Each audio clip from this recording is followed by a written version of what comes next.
Good morning students.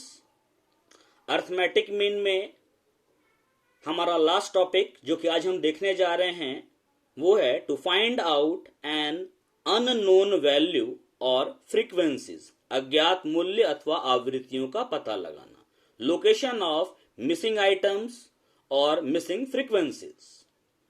सीधे example लेते हैं एक। Find out the missing frequency of the following series if the arithmetic mean is 115.86. wages in rupees है 110, 112, 113, 117, 120, 125, 128, 130. number of workers है 25, 17, 13, 15 question mark 862। ये frequency यहां पर गायब है। Let the missing frequency be y. मान लिया कि मिसिंग फ्रीक्वेंसी y है। Now location of missing frequency, एक कॉलम बनाए वेजेस का, दूसरा यानी x, दूसरा नंबर ऑफ वर्कर्स, तीसरा fx। ये वेजेस दिया हुआ है 110, 112, 113, 117, 120, 125, 128, 130। ये हमने लिख लिया। फ्रीक्वेंसी क्वेश्चन में थी 25, 17, 13, 15। देखिए लिखा। ये क्वेश्चन मार्क को हमने y मान लिया है, यहां हमने y ले लिया, बाकी हमारा 862 लिया। fx करेंगे अब। 110 इंटू 25 आया 2750, 112 इंटू 17 आया 1904, 113 इंटू 13 आया 1469, 117 इंटू 15 आया 1755, 120 इंटू y आया 120y, 125 इंटू 8 आया 1000, 128 इंटू 6 आया 768, 130 इंटू 2 आया 260। इसको हमने प्लस किया n इक्वल टू 100। इसमें हमने इसको लिया, इसको लिया, इसको, इसको, इसको, इसको, इसको, y वाले पोर्शन को छोड़ दिया। जिसमें टिक किया इन सबको प्लस करने पर आता है 9906 plus 120y summation f x. अब चूंकि फॉर्मूला है मीन का x bar equal to summation f x by n. X bar दिया हुआ था क्वेश्चन में 115.86, समेशन एफ एक्स यहां है 9906 प्लस 120y, एन हमारा 100। इसको इस तरफ ले गए। इसके बाद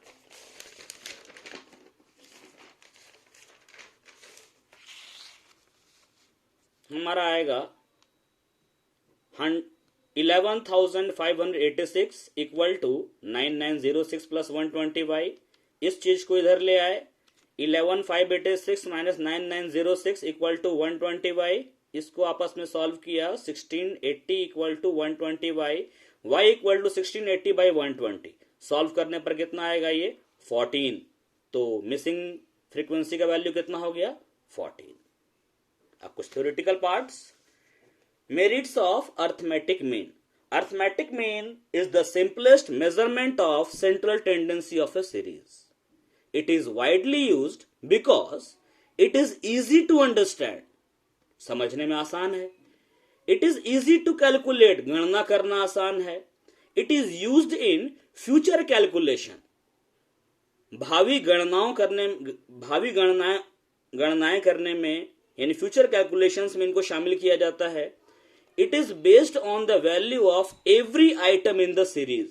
सीरीज में जितने आइटम्स हैं सभी के आधार पर यह निकाला जाता है। It provides a good basis for comparison, तुलना करने का यह अच्छा आधार है।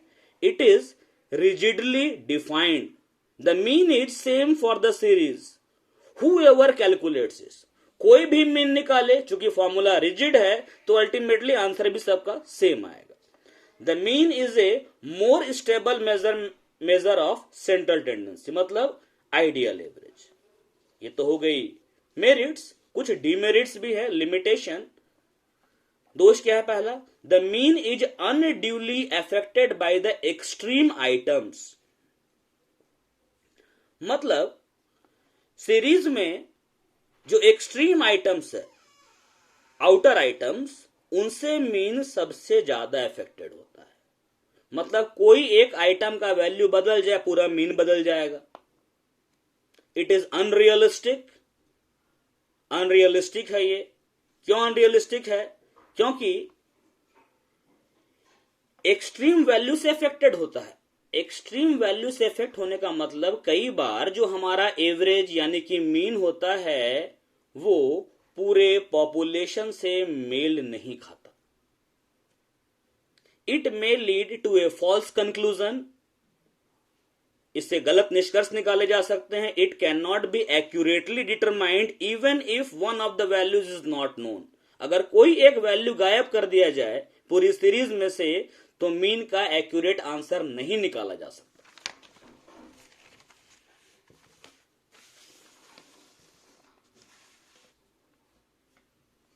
It is not useful for the study of qualities like intelligence, honesty and character. गुणों का अध्ययन अर्थमेटिक मीन से नहीं हो सकता है। इट कैन नॉट बी, गुण कौन कौन से? जैसे इंटेलिजेंस, ऑनेस्टी, ईमानदारी, चरित्र, इनका अध्ययन अर्थमेटिक मीन से संभव नहीं है। It can not be located by observation और the graphic method. Arithmetic mean graphic method से कैलकुलेट नहीं हो सकता है। It gives greater importance to bigger items of a series and lesser importance to smaller items. Series में जो बड़े value हैं उनको ज्यादा इंपॉर्टेंस देता है मीन, और छोटे वैल्यू को कम इंपॉर्टेंस देता है। इतने डीमेरिट्स होने के बावजूद अर्थमेटिक मीन के कुछ यूजेस भी हैं। यूजेस क्या है? Even though arithmetic average is subject to various demerits, it is considered to be the best of all averages. It is familiar to everyone. Arithmetic mean is called the ideal average. It is used in social, economic and business problems. When we speak of average cost of production, average income or average price, we mean the arithmetic average. जब भी हम उत्पादन की औसत लागत पता करते हैं, औसत आय पता करते हैं, औसत मूल्य पता करते हैं, तो हम अर्थमेटिक मीन का इस्तेमाल करते हैं। अंतिम टॉपिक देखते हैं, algebraic properties of arithmetic mean. अंकगणितीय माध्य के बीजगणितीय उपयोग। पहला, the sum of the deviations of the items from the arithmetic mean taking into account plus and minus signs is always zero. कोई सीरीज है, उसका अर्थमेटिक मीन निकाल लिया जाए और अर्थमेटिक मीन से हर एक आइटम का डेविएशन निकाला जाए, प्लस और माइनस के चिन्ह पर ध्यान दिया जाए और उसको जोड़ा जाए तो सम हमेशा शून्य आएगा। मतलब एक्चुअल मीन से आइटम का डेविएशन लिया जाए और जोड़ा जाए तो जोड़ क्या होगा? शून्य होगा। ठीक है। दूसरा, the sum of the squared deviations of the items from the mean is a minimum, that is less than the sum of the squared deviation of the items from any other value.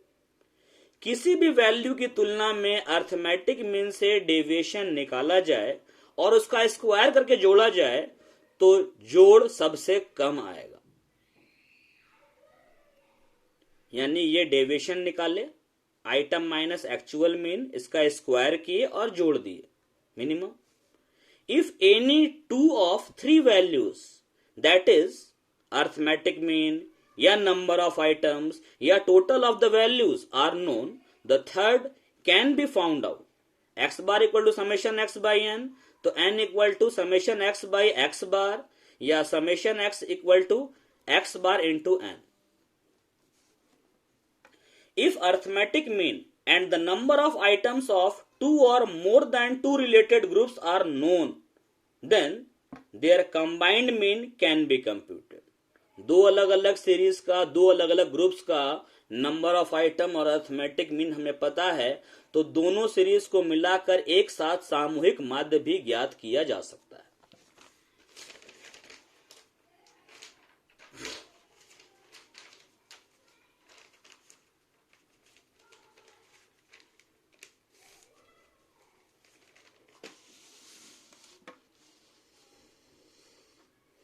पांचवा, If a constant is added or subtracted from each item in a series, the mean will increase or reduce by the same amount.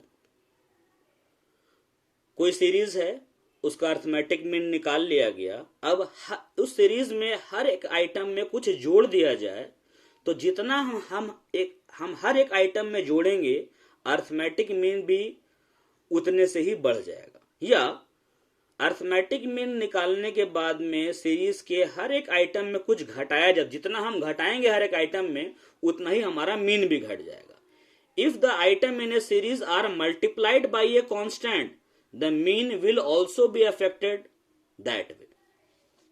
Last, if the values of some of the items in a series are changed, then whatever change has taken place in the total value divided by the number of items should be deducted or added to find out the new mean. कोई series है items की और उसमें values में कुछ change किया जाए, तो जो भी चेंज होगा टोटल वैल्यू में, उसको नंबर ऑफ आइटम से डिवाइड करेंगे और उसको नया मीन निकालने के लिए ओल्ड मीन में घटाएंगे चाहे जोड़ेंगे। तो इस तरह हमारा आज अर्थमेटिक मीन कंप्लीट हुआ। आपको मैं क्वेश्चंस भी दे दूंगा, आप लोग सॉल्व कीजिए क्वेश्चंस को, और इसके बाद मीडियन और मोड स्टार्ट होगा, जो कि अजय सर आप लोगों को पढ़ाएंगे, अजय प्रमाणिक sir. Thank you student for watching this video.